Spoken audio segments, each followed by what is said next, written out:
Welcome to the Hiring Table, your weekly dose of hiring insights, airing Fridays at 12 p.m. Pacific. Today on the Hiring Table, we have Ryan Jacobsen. He's the CEO of Fresno County Farm Bureau. He's been there for over 21 years. Ryan also went to Fresno State. He got his master's degree in entrepreneurship and his animal science bachelor's degree back in 2002. Ryan, thanks for joining us today. If you'll go ahead and introduce yourself. Yeah, absolutely. Thanks for having me on here. As you mentioned, a very proud Valley native. I'm a fourth generation California farmer on both sides of my family. And both of those generations back then came over for the same purpose, and that was for Valley agriculture. And they both grew grapes. And I grew up in a farm family where we also grew grapes. My parents farmed with my maternal grandparents. So I grew up on the farm, have done every single job imaginable on that farm. Wow. And really got to learn a lot, and it's made me better at the job that I do today. Went to Washington High School south of Fresno here, and contrary to what most people think, I was active in the 4-H program, was not in FFA simply because I found the basketball and happened to be there during kind of the glory days. So I had an incredible opportunity to do that. Went on to Fresno State, as you mentioned, was an animal science major, actually had intended to be a large animal veterinarian. It was my senior year. I was elected student body president over at Fresno State, and it was during that time I figured, you know what, I loved what I was doing veterinary wise, but I thought maybe there was more, something I wanted to do. And so it was at the time Dr. Welty, President Welty, talked me into getting my MBA, and so I went to Craig School of Business, got my MBA, and the rest is history. It started back in 2004 with the Fresno County Farm Bureau. Really didn't intend to start there, but my parents, grandparents, going back to my great-grandparents, were involved in the organization and really merged my two loves of agriculture and politics, and just really has been able to be a great opportunity for myself to represent some of the world's best farmers and ranchers right here in our backyard. Are you still in the farming business, your family? I am. Well, personally, I am actually. I got both almonds and raisin grapes, and it's been great because I got 3 boys myself now, and it's one of those things, my gosh, they've learned to be out there during the hot summer days and the cold winter days to learn what it takes to do that, and whether or not they decide to take up farming, I think their life's going to be better whatever they do because of that work ethic they're learning out on the farm. And a lot of employers in the Valley, especially in farming, want that work ethic. A lot of times it's lacking in some families, but that's amazing that you're instilling that in next generations. My day job with Fresno County Farm Bureau, I've actually been very involved over at Fresno State. We can teach all the technical skills almost in just about anything, but those soft skills, I don't want to say impossible to teach them, but you almost either have them or you don't by the time you get to college. Yeah. And so I think when we talk employment and employers, what they're looking for and stuff, so much of it revolves around like the basics, showing up on time, making sure you can critical think for yourself on some of the easier stuff, making sure that there's respect and there's the ability to competently answer an email, answer a phone call, have a competent conversation with whether it's clients or employees or whatever else. There's so much of that, and I do believe the School of Hard Knocks on the farm definitely helps to develop so much of that. Let's talk about water and policy outlook. What could you share with us? Yeah, so it's a fascinating time both in agriculture and water here. They're so interconnected. I know sometimes we like to separate them into different worlds, but food grows where water flows. So much of what this valley is built upon and the amazing amount of food that we produce is all because of water. Every single basic thing that we have on a daily basis that we eat is because of water. And a fun fact for you is if you look worldwide, the average human on planet Earth, on average, consumes 800 gallons of water a day through the food they eat. And so you do some extrapolation, everything else, California, 40 million people, that is a significant amount of water. But here in California, we do it better than anybody else as far as the crop per drop and how much water we use for how much we grow. We obviously grow a lot more food than just what domestically we produce here, and basically all 50 states in the nation, as well as many international places, rely upon what we produce here. And so let's look at the issues. So let me start basically with agriculture and what's going on there. Post-COVID, been some very difficult times in agriculture. I would argue that California agriculture right now is kind of a 40-year lull as far as where economically we've been, just because of the difficult of combination of market prices, it's a combination of water availability, interest rates, just the overall cost of inputs have dramatically increased over the course of the last 4 years. You as the consumer, you see it at the grocery store, you see it at whatever big box store you go to buy stuff, multiply that by tens, hundreds, thousands of times for the local farmers, and that's the impacts we're seeing on the farm there. So that's what's really hampered the farm side. Now on the water side, there's a lot more complexities to what's going on there. We've seen a really huge amount of regulatory constraints that have really been piled on the last 20 years that have cut back what historically was a very reliable system into a system in which I would flat out say is broken today. That broken system has led to lower water availability and worse water allocations for so many of my farmers, not just here in Fresno County, but throughout the valley there. And without having that reliable water supply, how do you invest millions or billions of dollars into not knowing if you're going to be able to grow that crop? How do you plant an almond crop that's going to take you 22 years to see the full return on investment and yet not know if you have water 2 years from now? And so that up and down there has really complicated things. Throw on top of that the Sustainable Groundwater Management Act and the cutbacks we've seen there. There are some significant impacts that you have on those farmers there. And by far, when you talk agriculture, our number one issue for just about every farmer is going to be water. What policy would you cut, if you can cut any policy that you wanted to, that would bring a holistic value to the Central Valley? It's so hard to extremely say just one, but I think probably quite simply the easiest would be our linchpin, our difficulty when it comes to California water is the Sacramento-San Joaquin Delta. That's up there from Sacramento into the Bay Area there. Our inability to easily move water through there is really what's causing the catastrophes we see in California. So I would say the regulatory constraints and opportunities to fix that is big there. Now, I will say this very vocally. Right now, we do have an administration that is making that a top priority. Again, whether or not that's the difficulties of the presidencies, it changes from every potential 4 years. But right now, we do have an administration that's looking at that and trying to figure out those solutions for the long term. Has it been something they've been going back and forth for years?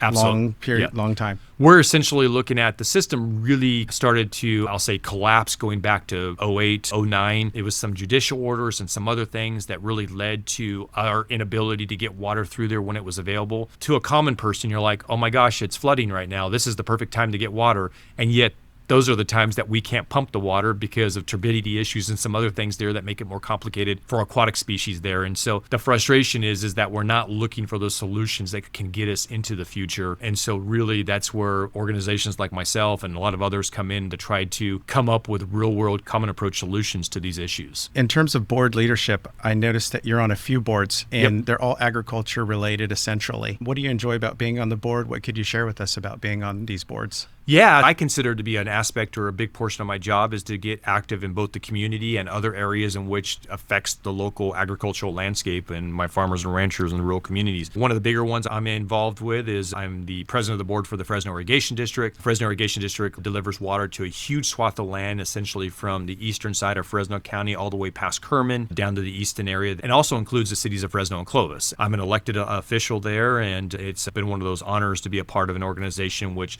I think is making a significant difference for agriculture locally. I'm also involved in the California Farmland Trust, which helps to preserve agricultural lands up and down the state of California. Been very involved, as you said, in a multitude of other things that are important or have some relationship to agriculture there. The Fresno Chamber of Commerce, great organization. Just all of those and how I can help to play a role in both, not just an advocacy role, but just for being a mouthpiece and a support for Valley agriculture. Because I love this industry. What we do here, and by the way, I should tell you this, I'm very explicitly vocal when it comes to, when I say agriculture, people think of something out there that's different, maybe magical, but mostly it's like, okay, what does that mean? But ultimately, we produce food. The food that people are eating 3, 5, whatever times a day, we are producing that food there. And so it's so important to recognize that this region, we're talking California, is producing 2/3 of the nation's fruits and nuts, 1/3 of the nation's vegetables, 1 in 5 glasses of milk, a lion's share of protein and those kind of things. We're so important to the nation's diet there. And so what happens and the successes and the failures here really has trickle and ramifications throughout the rest of the country.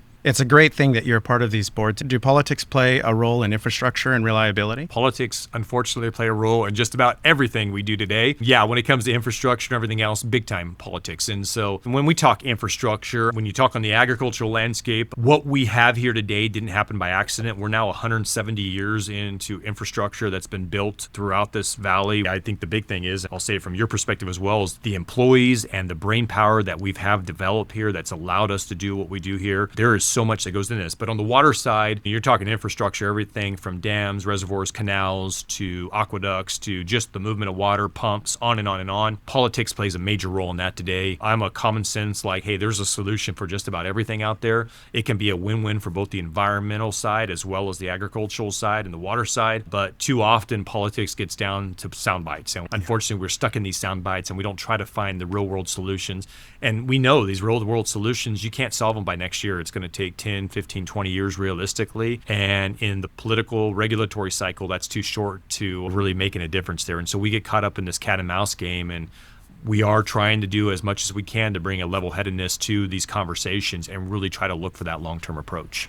A holistic view, the impact. I was at the grocery store the other day. 3 russet potatoes was almost $5. That's obviously impacted with the water and the rising cost of expenses and labor. Workforce development, all of that stuff is really important to, like you said, the end user, the consumer. In the future, do you think those prices are going to ultimately come down? How long is that? Because groceries is a big topic in the news right now, and how much things are costing, and vegetables being a big part of it. Yeah, fantastic question. So I got to first and foremost start with the most important aspect of it. The farmer side here in the valley has seen almost no return in regards to that. Now we have 350 different crops. There are commodities that maybe have experiencing some, particularly if you talk items like beef has been fortunately some return back to the rancher, but almost all of our other commodities, even though you've seen huge spike ups the last 4 years, 5 years in the grocery store, that has not made its trickle down effect. It's being consumed in the value chain, whether it's the transportation, the refrigeration, the labor side, the supermarket side, everything else. But in most cases, most of my commodities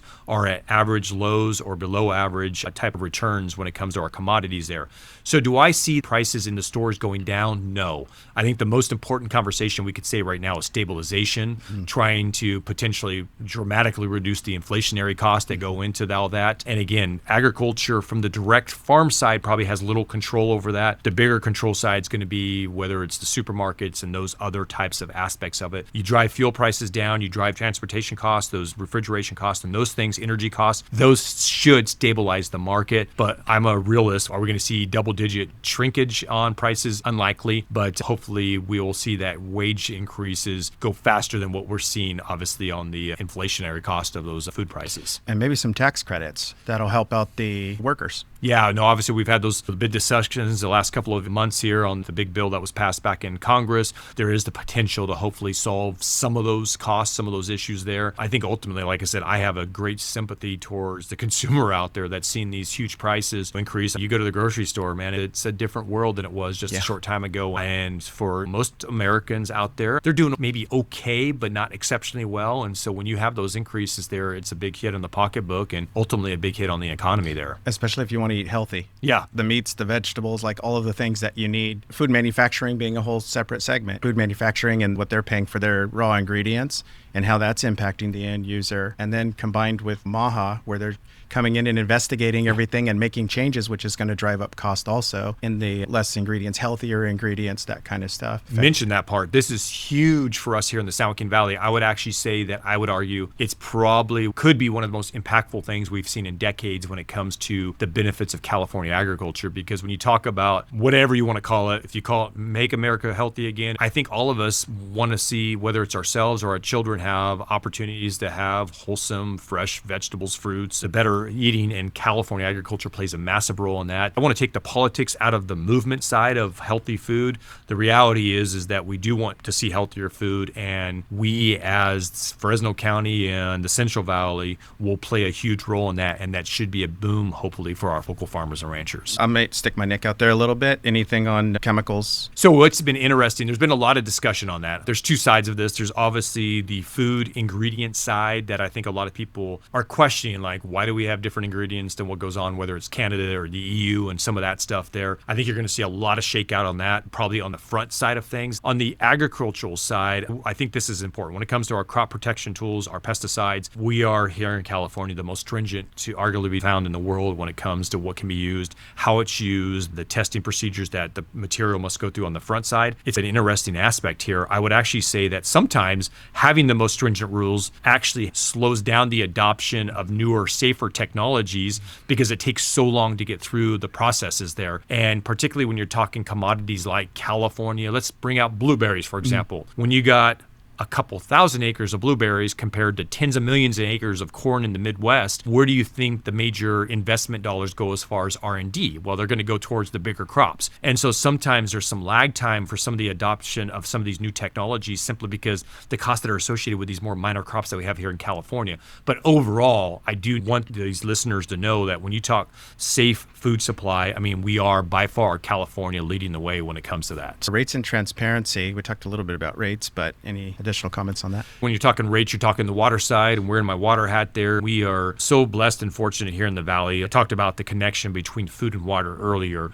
but I also need to give the caveat that we need affordable water, affordable and adequate water to be able to what we do here, because obviously if it's priced too high, we as farmers are price takers, not price makers. We're competing on a global market. We're growing some commodities that are predominantly grown here in California. Almonds, for example, over 80% of the world's supply of almonds grown right here in California, but there's other things that maybe are sensitive because they can be imports. And so we need an adequate water supply. And we're in my Fresno Irrigation District hat. We try to be as sensitive to the cost of water, but also know that we have to invest for the future. We're relying upon infrastructure that's now, in many cases, over 100 years old. It's extraordinarily important for us to know that we need to invest for that future. And we've seen some rate increases even within our district, but we're putting it towards that infrastructure cost. And the development or protection of our water rights is so critically important there, because without having that investment there, you're going to have a system that just doesn't plain work in the future, and that's not good for anybody. Water rights. There's some big players here in the Valley that have a lion's share of the water rights too. If somebody were wanting to open a new organic farm here in the Valley, what red tape are they going to run against, and is it something that's even a good idea? Well, the biggest thing right now, if you're a farmer, is you're paying attention to what's happening as far as the Sustainable Groundwater Management Act, because you're looking at, okay, what do I have as far as potential limitations when it comes to groundwater? What is the surface supplies that are maybe associated with that particular parcel? Because not all areas are created equally when it comes to water supply. And so making sure you have a water portfolio is extraordinarily important to what you're going on there. And it's not just the farmer that's caring about that. That's the banker that's caring about that when it comes to the loans, not just whether it's paying for the land or production loans. They want to know that you have a secure water supply. But most farmers now know that, hey, we need to pay attention to how and what we're growing to make sure we have the water supply to cover that in a year-to-year basis. So the biggest thing at the hiring table, we talk about workforce planning, hiring, strategy, retention, attraction when it comes to benefits and things like that. What could you share with us on your experience in that area? Yeah, great question. And obviously, I know that's your bread and butter as far as what we're talking about here. So when it comes to the agricultural side, I'm still bullish on the opportunities out there. I've talked about the kind of black cloud that's been hanging over the economic side of it. But the reality is that we still need an incredible workforce. We're going through rapid changes in the industry, just like everybody else for the most part. But our rapid changes, I know people think the cool, sexy things like robotics, and there is absolutely a time and place where we're seeing robotics. And particularly when you go into the packing houses and some of that stuff, you're seeing more and more development of mechanization technology there. On the farm side, there's a lot taking place. I don't know if you've seen like laser weeders that are out there shooting lasers at weeds and being able to do that and help to eliminate the number of hands going through there. You're seeing drone technology and trying to be able to utilize the best possible inputs where they're needed versus across the whole field. You're putting them where they're needed. But some of the coolest things that I like to talk about too is the varieties that we have out there. I don't know the last time if you enjoyed California table grapes, but man, we got some good varieties out there. Or apples. Yeah. Think of apples. How many different varieties of apples and the consumer preference for these types of taste and everything else there. Those are changing rapidly. And we are moving towards mechanization, robotics and stuff. That workforce is going to have to be more applicable and understanding of where that's going there. And so a lot of times I'll get questions, for example, is this going to displace workers? No, we still need our employees. They're just going to be upscaled to these other positions that need to be available there. Historically, here in Valley Agriculture, we've had a labor shortage issue. And so we're trying to find those solutions that help to not lower labor costs, but be able to adequately cover the stuff that we need to and make sure we have the labor force that we need there. We're doing a combination of job training opportunities that are available out there, working with folks like the local city colleges, community colleges, and Fresno State, and whether it's on the state side, UC Davis, making sure that they have an understanding of the practical nature of what we're doing there and what those needs are to have those students that are out there. Because you take things such as needs or desires that are out there. Sometimes it is hard to find a farm manager that understands not just the plant side and the production side, but the number side and the HR side and everything else. And so there's a lot of this blending that we do in agriculture that is unique to us there. And so really making sure that, hey, we find a labor force or pool that has basic competent skills, but also understanding that we have some on-the-job training that's going to be required to get that person up to the next level as well. Yeah. And so I've been in the industry about 16 years in the staffing industry, and I've worked with so many ag companies, and they're always talking about whether they have an internal FLC or if it's an external that they use and outsource with, that there's always some shortage in that labor staff. Do you have any comments about FLCs and best practices or what the future looks like? Yeah, so a significant amount of our industry definitely requires the labor skill set of a farm labor contractor. And there's a specific reason why. The farm labor contractor becomes a almost year-round employment opportunity for employees versus me on my almond farm. I need somebody for a few days in the fall because I'm going to do pruning. I need a few days in the spring if I'm doing weeding or irrigation or whatever else there. But the farm labor contractor is able to be the sole employer for that individual year-round and move the labor from one point to the next point to the next point. Hence the reason that we have such a significant amount of our employment within those agencies there is because they're able to be a lot more certainty for those employees for the longer term there. And so they play a very important role there. It really is a joint partnership between the farm labor contractor and the farmer rancher, the farm organization, to make sure that the skill set is there, the training is there, and all the appropriate labor laws are being followed. You know this better than anybody. Sometimes it feels like you're just waking up every day, breaking the law, doing something. And we don't want to do that. We want to do everything right, but there's the complexity of regulations and laws in California are so difficult. The farm labor contractor is a big asset in trying to help sure we're checking those boxes and things are appropriately being taken care of there. And so that partnership helps in that realm, but also just being able to have that relationship so that when I need my labor force to show up on XYZ day, you have that ability versus trying to find something that may or may not exist out there. I've always been curious to ask, is private equity, about 38% has penetrated our agriculture market in acquiring these farming companies here in the Valley. What is your take on private equity? Yeah, so my 2+ decades now, I've seen the ups and downs of what's going on with these big investments, and whether you call it private equity or just equity from outside the region, because we've seen a combination of other things there and retirement plans and everything else, I can point to some massive failures and some successes as well. I think the best thing that I can say is that I'm a believer in the diversity of California agriculture. I believe that not it's just diversity of people, diversity of crops, diversity of farms, diversity of opportunities. There's so much that can exist there. But I think private equity specifically at one point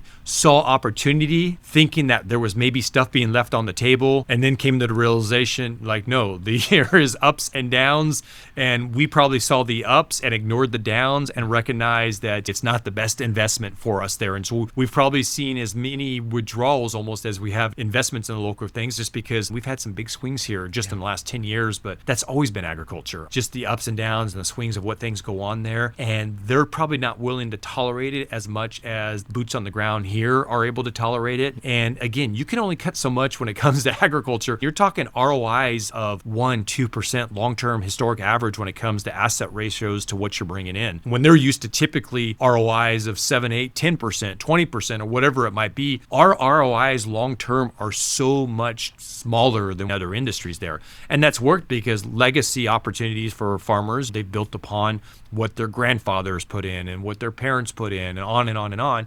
You can take those smaller ROIs because you're investing for the future. But as far as quick transactional returns, pretty difficult on timing when it comes to California agriculture. And we've had some private equity firms or outside the area equity come in and do the long game, 10, 20-year plan, because the trends and the ups and downs, they build more of a relationship with the farmers and the local people. The companies that I've seen fail that come in and think that they can flip in a couple of years, they haven't experienced a down cycle, they don't have local relationships with the farmers or the vendors or all the people that impact their business, that there's a disconnect between the equity shareholder and the actual farmers and their vendor owners. That's what they're missing, is the relationships. There's a difference in that relationship. What's your opinion about that? Well, the biggest thing is when we talk about agriculture and what we do here in the Valley, by far our most valuable commodity, besides people and the folks that help us do what we do here, is land. We can't do what we do without land. Land is extraordinarily become expensive here in the Valley. And the reality is markets only support so much. So if you're coming in trying to make a quick dollar, you're either going to make it on commodity prices, big strike here the last 5 years, or you're trying to make it on land prices, arguably another big strike the last 3 years or so. And so there really is no other major opportunities where you're going to be making these larger returns that some short term would probably be looking for. It all works out and sorts itself in the end. The only thing that is sometimes interesting is how short term minded. If you don't follow history, you're bound to repeat itself. I see a lot of that. It's pretty crazy that a few years goes on and, hey, this has never been done before. Let's jump in and try it again. And you'll see some of those ups and downs there. But for the most part, those that have the most successful opportunities,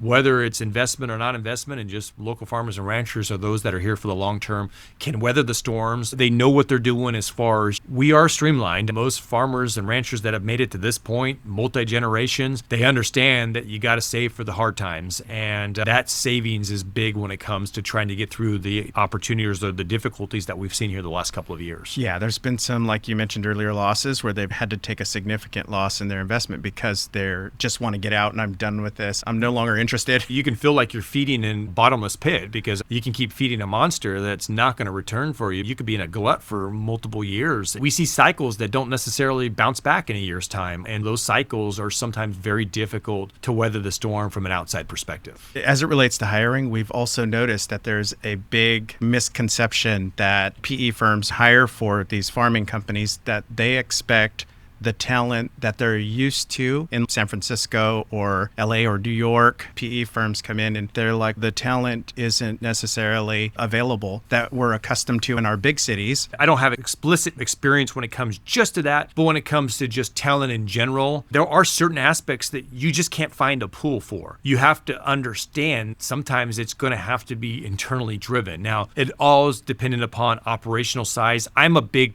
people person, looking for the right person, maybe not having the full skill set, but knowing that they could develop the skill set if given the right leadership and everything else. So I would argue sometimes it's more as much of a guiltiness of the organization themselves versus the actual talent pool that may be out there. Maybe we don't have educational opportunities fully like other areas and everything else, but I still think there's extraordinarily capable folks that are here willing to do the jobs. It's just sometimes you just have to be willing to overlook certain aspects of lacking credentials or abilities if they know there's the potential there. Now, we all know that some folks expect the individual to walk in day one and be able to accomplish every single check mark on the box there.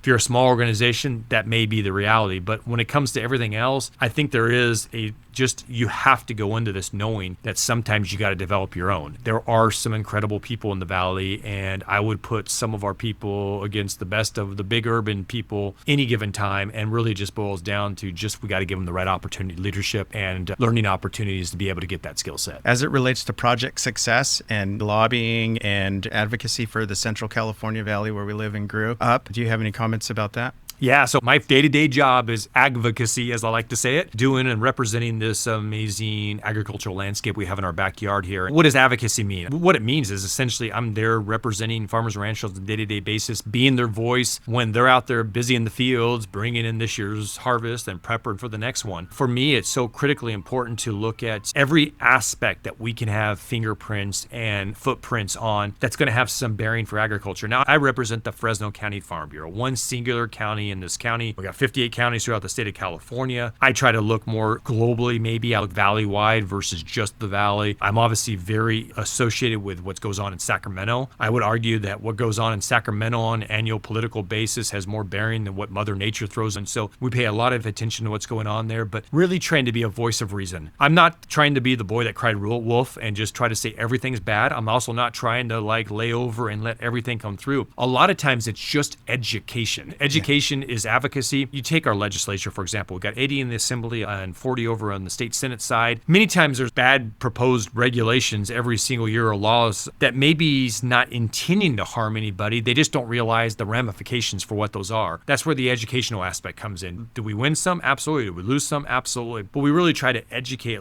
hey, I see what you're trying to get to. Let's help you get there. And too often, particularly on the regulatory side versus the legislative side, the regulatory side wants to go from point A to point B in a straight line. Sometimes I can help you get from point A to point B, but it's not going to be a straight line. It's going to take some ups and downs and some curves there, but we'll still get there on your time frame, but maybe it won't harm economically our farmers and ranchers or others as immensely as what you were originally proposing. So sitting down at the table, having conversations, developing these relationships, so much of what advocacy is just relationships and making sure people come to trust our word and what we're doing, knowing that we're trying to find some of those same solutions they are. Just the reality is that we may have different proposed solutions than what they have right now. A nice segue into community and collaboration. Some of these organizations that you collaborate with on a regular basis, besides like Fresno Irrigation District, what are your favorite ones that you've worked with, and what impacts have you made with collaborating? I'm so fortunate that in the position I am, Pat Hill, the former football coach for Fresno State, anybody, anytime, anywhere, that has been my same exact philosophy when it comes to what I do in my day job there. I'll talk to anybody, anytime, anywhere when it comes to agriculture. Maybe it's it's misconceptions. Maybe they just don't fully know. Maybe they just want to learn more. I do a ton of local media, regional media, statewide media, just to try to explain what's going on. A lot of times it's reactionary stories where it's like something happened, so I need to respond to it. I try to do as much proactive as possible, try to explain in what we do there. But as far as organizations, I work with almost every water agency in this area and region because they're an extraordinarily important partner to what we do. Lots of other ag organizations in the area, Nisi Farmers League, California Cotton Ginners and Growers Associations, the Western Plant Health Association, but just on and on, the folks that play a major role here. You probably would not be surprised to know that when it comes to the hotbed of ag organizations, number one is Sacramento because of the proximity to the capital, but number two is Fresno, California, because of what we do here and everything else. And so we work with just anybody all the time when it comes to trying to do the best representation for this amazing agricultural landscape we have. Do you think in other parts of California that there is favoritism happening, like Monterey Bay area? Salinas Valley is a huge ag. They grow lots of berries and different things out there. Nice, rich soil, great weather. I'm a big believer that I think a lot of those silos probably did exist in history. Myself and others, I think, are doing a lot more cross collaboration today than we have before. And that does help when it comes to the voice there because we can't afford to be splintered. This is a cheesy way to explain it. But when you talk corn and soybeans in the Midwest, you got dozens of states that now care about those particular issues. When you talk blueberries in the San Joaquin Valley, a couple thousand acres, okay, well, I'm an almond farmer. Why do I care over here? Vice versa, like, oh, I grow cherries. Why do I care about those issues the dairy guys are having? I think it's extraordinarily important for us to all care about each other because we are such a thin minority of what goes on, both from a political perspective and just the number of people that grow our food today is pales in comparison to what it has historically. We are doing a mighty fine job of growing food, and for approximately half a century now, people haven't had to worry about their food. You probably did for that short little time during the early parts of COVID when the grocery shelves emptied out, and all of a sudden people started caring about where their food came from. But for the most part, we do such an excellent job that the voter, the person that's helping determine my future, hasn't cared about where it is there. So I'm trying to be that in-between to explain more of what's going on the farm so that the consumer should care, the voters should care what we're doing and the impacts we have there. Because if you lose us, unfortunately, that has national security ramifications. It has worldwide ramifications. Fresno County by itself ships to over 90 countries throughout the world, agricultural produce on a yearly basis there. And so I think trying to make those connections and make more people care that it's not just agriculture, it's food. It's what we do here. It's what we as human society is so dependent upon and the important nexus to what Central Valley agriculture plays in that. Exactly. And trust is a big thing here in the Valley amongst the farmers, and building trust with these other geographical zones where they have their own entities, if you will. Leadership perspective in terms of trust here in the Valley, how do you correlate the two? I come from the quote unquote ag industry where it's still a handshake deal type of deal. And that's been big from a historical perspective now. Unfortunately, just because of laws, regulations, everything else, handshakes probably aren't as common as they maybe used to be, but I still think there's an ethical / just an important part that farming and ranching just is still a step above what we see in the rest of business society there. Every industry have their issues, absolutely, but I think there's so much to be said about just the handshake and the leadership that comes with it. A man of his word, a woman of his word is so important when it comes to what we do there, and I think they absolutely go hand in hand because it's hard to have an untrustworthy individual leading any kind of buddy anymore. In terms of leadership from a holistic view, I like how your views really can go to all levels. A new hire that you would want to invest in. It's the $1 million question, but I think it's all possible and plausible to get that right person out there. You hear it all the time, like, oh my gosh, I can't find somebody that doesn't jump ship every 18 to 24 months. I can't find a person that's loyal to the company, everything else. It goes two ways. We all know that. It's important for the company to know that they need to invest in the person to be able to keep them there long term as well. And it's interesting because as much as people talk about it, I still don't think we truly understand the generational differences as well. There's been this massive baby boomers are retiring in the very significant waves right now. You got the millennials, Gen X's, Gen Z's, and everything else, and they all need something a little bit different. And even as an employer myself, it's hard to exactly like how do you mold over here and bend over here and make these differences there, but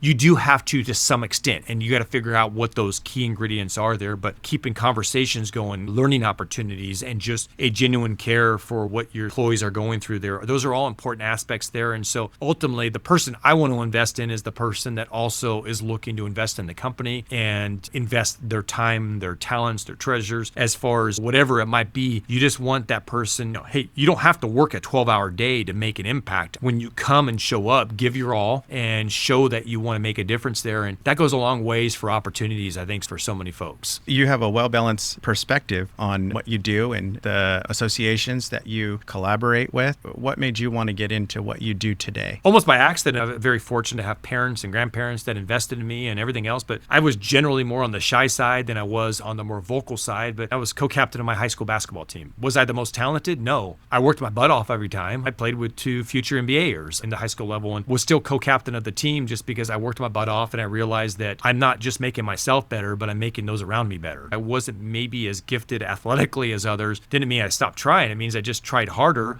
and I still probably couldn't compete directly with them, but I still forced them to compete at a better level than what they would be if somebody wasn't trying against them. That moved on to college, where I was student body president. I learned so much from those opportunities that were given to me there. I joke, at one point I was like on 42 boards, commissions across the university there. And I really did felt like I gave my all at those and was a voice of reason from a student's perspective of what was going on there and everything else. I'm a very practical guy. Maybe it's sometimes a fault, but I don't dream where I think it's pie in the sky. I'm a realist. Like, how do I get step 1? And once I accomplish step 1, I already have 2, 3, 4, 5, and 6 in my head because it's kind of a logical reasoning for me, semi of an engineer perspective of just trying to get from point A to point B. Maybe a little bit of a crooked line, but I still get there because I have these steps in my mind for how I get there. And so for me, leadership has been more about demonstration of who I am and just leading by example versus by some kind of influence or whatever else. I kind of live the way I preach.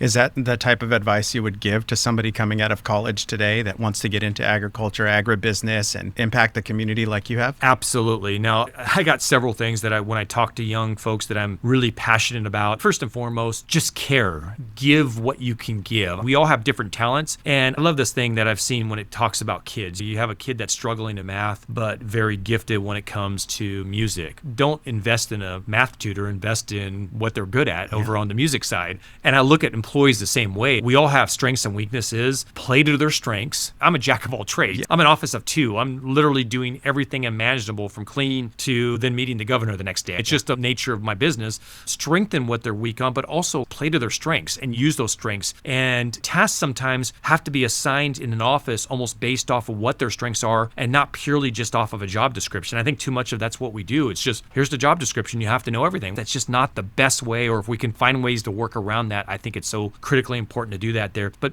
for the younger folks that are coming into industries there, making sure that you give all your all. I am a pay your dues guy. I'm not saying like work crazy hours, nothing like that, but just care and go home. If you're on a farm, for example, go home and just read the news about what's influencing you, the trade publications about what's influencing your industry there. Find a way eventually to give back, get involved in everything else there, because I think so often there's such an apathy out there, and it's an apathy towards community involvement. It's unfortunate we're in a day where a lot of service organizations are dying because they can't find the folks that are replenishing the baby boomer generation. We need folks to come in, and maybe it's not the Lions Club, but maybe there's this other service organization that they can play a role in. Just know that I'm a big believer that your sense of community is going to lead to your passions in your job and your passions for your family and passions everything else, because it's all intertwined so much there. So I'm a father. I have 2 girls, 12 and 14. And one of the issues is time spent scrolling instead of being a contributor and collaborating and learning and growing on the phones, the technology that we have. Do you have any advice for people that are coming out of college and addicted to these phones and scrolling and time, essentially? It's so funny you say that. I have some very passionate views. I do believe it's an addiction. I don't think we talk about that enough. It is an addiction, so I try to treat it as an addiction, like not be punitive and try to be like, hey, can we put our phone in the drawer? Try to limit yourself to looking at it once an hour. If there's a true emergency, make sure your immediate family knows that this is the number they can call and get a hold of you any given time. But as an employer, we need to start looking at it as an addiction.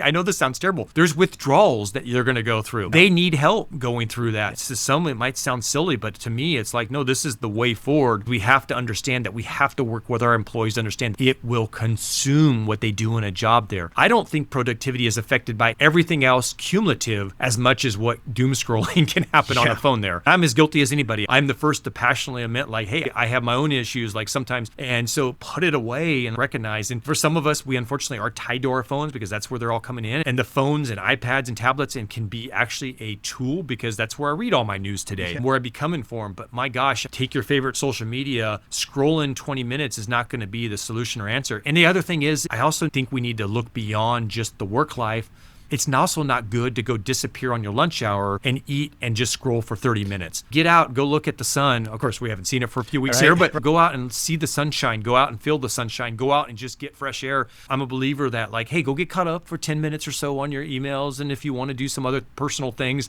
and some scrolling, but also have that mind balance. It is so important for us to take some breaks there. Yeah, it's like that peace and that harmony, that going back to the playing outside. Yeah, I love that you mentioned it. You got 12 and 14-year-olds. I got all boys, 14, 10, and 8. We did reach the point where the 14-year-old, for example, where he had to have some sort of communication. For a lot of parents, let's jump to the phone. We jump to a watch. It's literally a watch. I can control all the contacts that go in there. There's no games on there. He can call his papa, his nana, myself, his mom, and text us very basic messages, but the communication exists. It breaks my heart going to the bus stops today. You've seen it, right? Everybody's staring down at their phone. What did you and I do? Same vintage. The bus was the time like you're like joking and having fun and talking. And you were seeing friends. Let's take away the employer side and the employee side. It starts as us as parents, as us as grandparents, aunts and uncles. All of us demonstrate what goes on, and that leads to potential successes or failures down the road when it comes to those younger folks when they go into the workforce. Yeah, I'm guilty of it too, the scrolling. But what I did was I put all of the apps, I just only accessed those apps. I deleted them all from my phone, and I only use them from my work computer. There you go. And how often do you go in front of your work computer? Not nearly as often as you carry this device in your pocket with you. And it's been a great thing. And then you have parental controls. My 12-year-old's extremely responsible. She is involved in everything under the sun. She's in competition cheer. She plays the saxophone, competition, travel, volleyball. So she has no time for the scrolling in the phone. And so we keep her busy. But my 14-year-old, on the other hand, if we let her, that'll be her whole entire life. She at this time doesn't have a phone, which is a good thing at this time for her. 100% with you.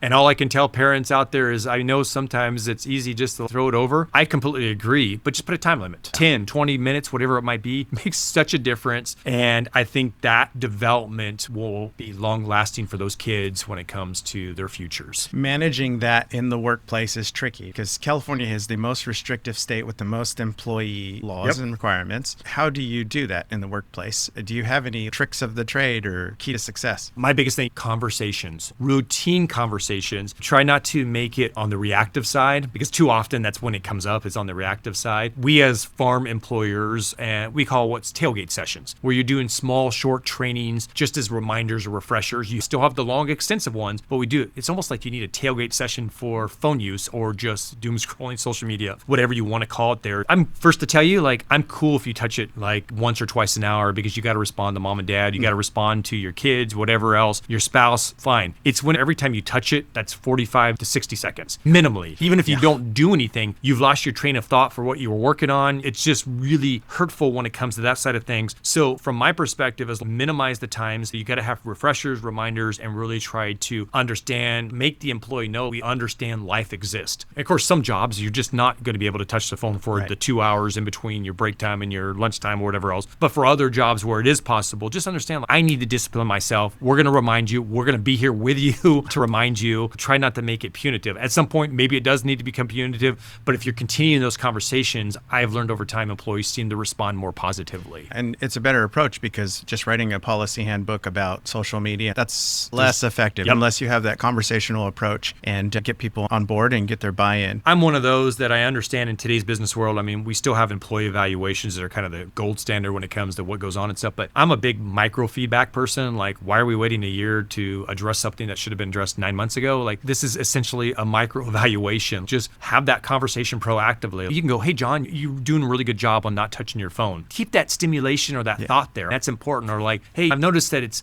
increased. Can you help me figure out a way? What would be best for you to try to minimize that there? I know it sounds cliche to say something, but it's something that simple in feedback that has huge ramifications when it comes to productivity there. And I think the most important thing too is there's a lot of jobs out there that go through ups and downs of availability and what needs to be done today versus tomorrow. Hair on fire today, tomorrow, it's kind of as slow as molasses, as they say in winter. It's just there's some variability there. I think a big part of that there is really trying to make sure, how can we even that out? So many organizations work hair on fire. I'm guilty sometimes because of just the way it is, but I'm trying to shift some of these other issues that you sometimes have as well there from employee burnout and some of these other things that go on there. Do you prefer to have staff in person? Yes. And it's not because I'm old school. I think there's a time and place where for some professions it makes sense. Let me start with the basics. If you're taking an individual straight out of high school or college, hybrid is absolutely terrible in about every situation. They need in person, they need to be under somebody's wing and understand the practical natures of what we do there. Now, of course, you're talking to a guy that's coming from ag, in which I don't milk a cow from a computer. Not yet. It's going to be someday, but not yet. Company culture can't be taught online. I don't care what anybody tells you. I'm okay with people talking about what they did this weekend briefly when they come in from the weekend, because we're humans. We need interaction. We need social engagement and everything else there. That's so important. But the next step of that is you can't learn a culture virtually. So bringing somebody in a year or two almost needs to be the expectation. And then at some point, potentially for some positions, hybrids make complete sense. Having somebody 100% remote, I've seen very rarely work. A hybrid can work, but I'm talking hybrid of a 3-2-4-1 or something like that, where it's predominantly in office, but not maybe extensive. But each individual company needs to figure it out on their own.